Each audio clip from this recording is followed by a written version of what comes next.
Hi అండి. ఇప్పటి వరకు 'డేగా' స్టోరీలో 4 భాగాలు విన్నారు. ఇప్పుడు 5వ భాగం వినండి. ఈ స్టోరీ రచయిత సత్య ఎం. ఇక కథలోకి వెళ్దామా? డాడీ చూసిన వెంటనే పోలికలు గుర్తుపట్టేసింది. రమ్య అంత గుర్తుంది అంటే అమ్మా నాన్న ఎందుకు గుర్తుండరు? ఈవిడ మెమరీ పెద్దదే అంది గాయత్రి. పాప భీతి ఉంటుంది కదా, అది మర్చిపోనివ్వదు. రోజు గుర్తు చేస్తూ ఉంటుంది. నోరు అబద్ధం చెప్పినా మనస్సాక్షికి నిజం తెలుసు కదా అన్నాడు సంజయ్. ఆవిడ నోటితో ఆవిడే నిజం ఒప్పుకునేలా చేస్తాను చూడండి. తల్లిలా చూసినందుకు ఆవిడ మా అమ్మకి ఇచ్చిన బహుమతిని నేను ఎప్పటికీ మర్చిపోను అంది కోపంగా. ఇప్పుడు అవన్నీ వద్దులే. నీ టార్గెట్ డేగా. దాని తర్వాతే మిగిలినవన్నీ. ఎక్కువ ఆలోచించకు అన్నాడు సంజయ్ సముదాయింపుగా. నాకు 2 ఈక్వల్ డాడీ. డేగ నోటి నుండి నిజం రావాలి, ఈవిడ నోటి నుండి నిజం రావాలి.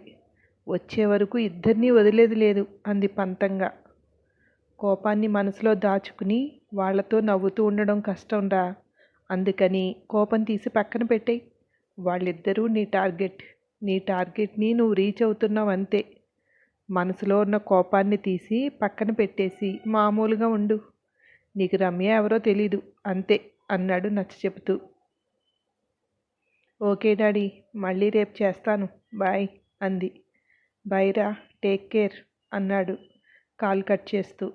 అతనికి తెలుసు అలా ఉండడం అసాధ్యమని. తన కుటుంబానికి అన్యాయం చేసిన వాళ్ళ కళ్ళ ముందే ఉంటే తన ఉనికి తెలియకుండా, ముఖంలో ఎలాంటి ఫీలింగ్స్ కనిపించకుండా వాళ్ళతో మామూలుగా ఉండాలి అంటే ఎంతో సహనం కావాలి.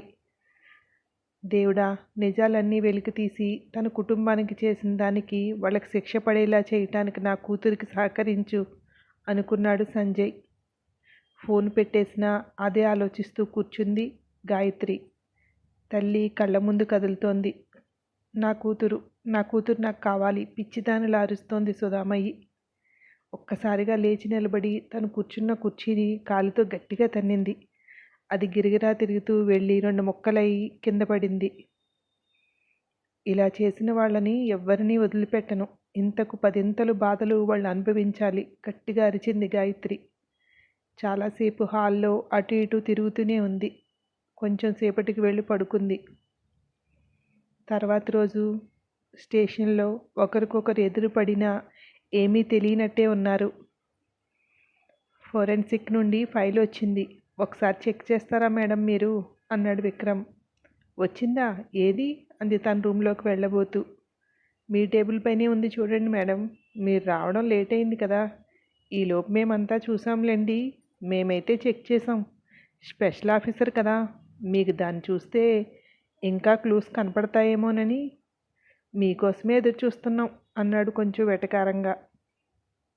ఒక్కసారి పైనుండి కిందకి కోపంగా చూసి చెక్ చేస్తాను అని లోపలికి వెళ్ళిపోయింది. రాత్రి చాలాసేపు అదే ఆలోచిస్తూ ఉండిపోవడం వల్ల నిద్ర పట్టలేదు. దాంతో ప్రొద్దుట లేవటానికి లేట్ అయింది. వీడికి ఎలాగైనా చిన్న జలక్ ఇవ్వాలి. చాలా వెటకారంగా చూస్తున్నాడు అనుకుంది గాయత్రి. కోపం పెద్దది మేడంకి అన్నాడు విక్రమ్ ఆమె లోపలికి వెళ్ళాక. ఆడవాళ్ళకి ఆ కోపమే అందం రా అన్నాడు సందీప్ గాయత్రి వెళ్ళిన వైపే చూస్తూ. ఓయ్, ఈ అమ్మాయిని కార్తీక్ సార్కి జోడీ అనుకున్నాం, మళ్ళీ నువ్వు కామెంట్ చేస్తావేంటి అన్నాడు సీరియస్గా విక్రమ్. మనం అనుకుంటే సరిపోద్దా జోడీ అని, వాళ్ళు కూడా అనుకోవాలి కదా అన్నాడు. ఇద్దరూ కార్తీక్ రూమ్లోకి వెళ్ళారు. అలర్ట్గా ఉండండి, ఈరోజు ఒక పని తగిలేలా ఉంది. మనం వెళ్ళామంటే టార్గెట్ బెసకకూడదు, ఖచ్చితంగా మన వల్లో పడాలి అన్నాడు కార్తీక్. సార్, ఎప్పుడైనా మిస్ చేసామా? ఇప్పుడు అంతే సార్. ఎప్పుడు వెళ్దాం సార్ అన్నాడు. టైం అంటూ ఇంకా ఏం లేదు, మెసేజ్ రావాలి, వచ్చాక బయలుదేరదాం అన్నాడు కార్తీక్.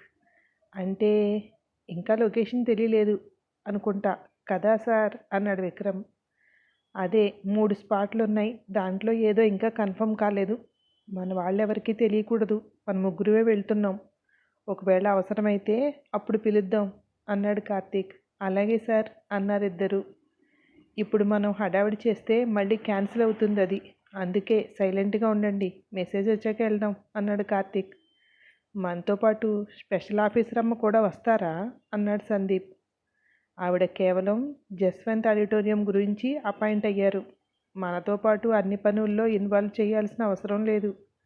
తన పని తను చేస్తుంది, మన పని మనం చేద్దాం అన్నాడు మొభావంగా. ఆ ఫోరెన్సిక్ నుండి వచ్చిన ఫైల్ అంతా చెక్ చేసాం సార్, మీరు చూశారుగా. దాంట్లో అయితే అనుమానాస్పదంగా ఏం కనిపించలేదు. మేడంకి ఏదైనా కనపడుతుందేమో చూడాలి అన్నాడు నవ్వుతూ. నాకైతే చిన్న పాయింట్ దొరికింది, కానీ మేడం ఎంతవరకు గెస్ చేస్తుందో చూద్దాం. ముందు మనకి ఇదే ఇంపార్టెంట్, ఇది అయిన తర్వాత దాన్ని చూద్దాం అన్నాడు కార్తీక్. గాయత్రి ఫోన్కి ఒక మెసేజ్ వచ్చింది. ఆ మెసేజ్ని చూసుకుని ఎవరికీ చెప్పకుండానే బయటికి వెళ్ళిపోయింది. సార్, ఏదో ఇన్ఫర్మేషన్ దొరికినట్టుంది, గాయత్రి మేడం వెళ్ళిపోతున్నారు అన్నాడు విక్రమ్ కంగారుగా. మమ్మల్ని ఎవరినైనా ఫాలో చేయమంటారా అన్నాడు సందీప్. అవసరం లేదు, మనం చేయాల్సింది ఇంకో ఇంపార్టెంట్ పని ఉంది, వెయిట్ చేయండి అన్నాడు కార్తీక్ కొంచెం విసుగ్గా. గాయత్రి ఇంటికి వెళ్ళి డ్రెస్ చేంజ్ చేసుకుని బయలుదేరింది. గాయత్రి బయలుదేరిన కొద్దిసేపటికి కార్తీక్ కూడా మెసేజ్ వచ్చింది. వెంటనే కార్తీక్, విక్రమ్, సందీప్ ముగ్గురు బయలుదేరారు. ఎక్కడైతే డాగా మీటింగ్ జరుగుతుంది అనే ఇన్ఫర్మేషన్ వచ్చిందో వీళ్ళు అక్కడికి వెళ్ళేసరికి అక్కడ ఎవ్వరూ లేరు. ముగ్గురు ఒకరికొకరు సైగ చేసుకుని 3 దిక్కులుగా వెళ్ళారు. కార్తీక్ నెమ్మదిగా ముందుకు వెళ్తుంటే అక్కడ గాయత్రి కూడా గోడచాటుగా నిలబడి ఉంది. గాయత్రికి కనపడకుండా పక్కకు తప్పుకున్నాడు కార్తీక్. అక్కడ డేగా దగ్గర, బాస్ రమ్మన్నారట అన్నాడు పార్దు. మహమ్మద్ ఇద్దరు లోపలికి వస్తూ. అదే, మీరు ఇండియా వెళ్ళాలి అనుకున్నారు కదా, మీకు ఒక కామెడీ సినిమా చూపిద్దామని పిలిచాను అన్నాడు డేనియల్. సినిమానా? మీరు సినిమాలు కూడా చూస్తారా బాస్? సినిమా చూసి చాలా రోజులైంది, వేసేయండి బాస్, చూసేద్దాం అన్నాడు మహమ్మద్. నేను అన్నీ చూడను, కొన్ని ఇలాంటి సీన్లతో ఉన్న ఇలాంటి సినిమాలు మాత్రం అస్సలు మిస్ అవ్వను అన్నాడు డేనియల్. పార్దు అనుమానంగా చూస్తున్నాడు. పిలిచి సినిమా చూపించడమా? ఇదేదో తేడాగా ఉందే, ఖచ్చితంగా ఏదో జరుగుతోంది అనుకున్నాడు. సినిమా అన్నారు, కానీ తెర మీద 4 కెమెరాల సీన్లు కనిపిస్తున్నాయి. అనుకున్నాను, బాస్ సినిమా చూపించడమా అనుకున్నాడు.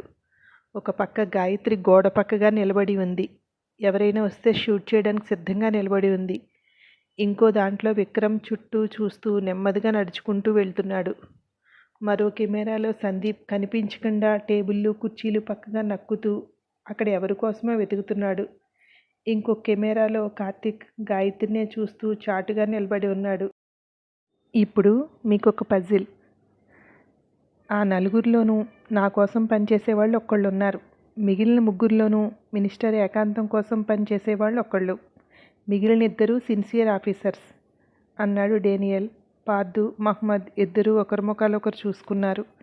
జరుగుతున్నదంతా చూస్తూ ఎవరు సిన్సియర్, ఎవరు మన మనిషి, ఎవరు ఏకాంతం మనిషి అనేది మీరు చెప్పాలి. చెప్పిన వాడికి ఊహించని బహుమతి ఉంటుంది. మీ అదృష్టాన్ని మీరు పరీక్షించుకోవచ్చు అన్నాడు రిలాక్సింగ్గా వెనక్కి వాలి కూర్చుంటూ. ఏకాంతం మన నుండి ఎప్పుడు బయటికి వెళ్ళాడు బాస్? అతడు మిమ్మల్ని టార్గెట్ చేస్తున్నాడా? వాడి కోసం ఎంత చేశారు మీరు అన్నాడు ఆశ్చర్యంగా పార్దు. అవకాశం దొరకాలి, కానీ అందరికీ టార్గెట్ మనమే. దొరకనంత వరకు అందరూ దొరలే. దొరికితేనే తెలుస్తుంది దొంగ ఎవడో. అది తర్వాత ముందిది చూడు అన్నాడు స్క్రీన్పై దృష్టి పెడుతూ. గాయత్రి ఎవరన్నా వస్తే షూట్ చేయటానికి అన్నట్టు రెడీగా ఉంది. కార్తీక్ తన బ్లూటూత్ ద్వారా విక్రమ్, సందీప్కి చెప్పాడు. ఇక్కడ గాయత్రి ఉంది అన్నాడు చిన్నగా. ఏంటి సార్, ఆవిడికి ఎలా తెలిసింది ఇన్ఫర్మేషన్ అన్నాడు విక్రమ్. తను డాగా కోసం పనిచేస్తుందనుకుంటా. నేనున్న వైపు వచ్చేయండి, మనమేంటో చూపిద్దాం మేడం గారికి అన్నాడు. ఓకే సార్ అని వాళ్ళిద్దరూ కూడా కార్తీక్ ఉన్న దగ్గరికి వచ్చి గాయత్రిని షాకింగ్గా చూస్తున్నారు. ఎలా సార్ ఇది? ఆవిడ స్పెషల్ ఆఫీసర్ కదా, డాగా తరపున పనిచేస్తున్నారా? ఇది మీకు తెలుసా అన్నాడు విక్రమ్. ఇప్పుడు దాని గురించి చర్చించే టైం లేదు. మీరిద్దరూ అటు నుండి ఇటు నుండి రండి, నేను డైరెక్ట్గా వెళ్తాను అన్నాడు వాళ్ళకి సూచనలు ఇస్తూ. ఇద్దరు పిస్టల్స్ రెడీగా పెట్టుకుని కుడివైపు ఒకరు, ఎడంవైపు ఒకరు వెళ్ళారు. పక్కగా తప్పుకుంటూ వెళ్తూ గాయత్రి ముందు నిలబడ్డాడు కార్తీక్. అదే టైంలో గాయత్రి కార్తీక్కి గురిపెట్టింది. అలాగే నడుచుకుంటూ దగ్గరికి వచ్చి గాయత్రికి గురిపెట్టాడు కార్తీక్. మొన్న డాగా కొడుకు కలిసినప్పుడే నీ మీద అనుమానం వచ్చింది.